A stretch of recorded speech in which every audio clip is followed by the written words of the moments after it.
আজকে 30th November, Saturday. আমাদের Carmel, Indiana, USA তে দেখুন আমরা শপিংয়ে বেরিয়েছিলাম।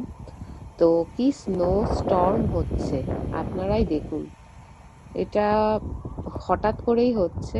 প্রথমে হালকা হচ্ছিল, তো এখন প্রচন্ড জোরে হচ্ছে। তো আমি ওই জন্য ভিডিওটা আপনাদের সাথে শেয়ার করলাম। দেখুন, নভেম্বর মাস থেকেই এখানে স্নো স্টর্ম শুরু হয়ে যায়।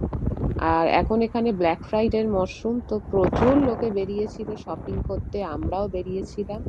তো আপনাদের সাথে সেটাই শেয়ার করছি। দেখতেও ভালো লাগছে, কিন্তু এত ঠান্ডা, আমি প্রায় জমেই যাচ্ছিলাম। তাও আপনাদেরকে দেখানোর জন্য আমি করছি। তো ভালো থাকবেন। আরো অনেক নতুন ভিডিও পেতে আমার চ্যানেলটিকে like, share, comment and subscribe করতে ভুলবেন না। টাটা।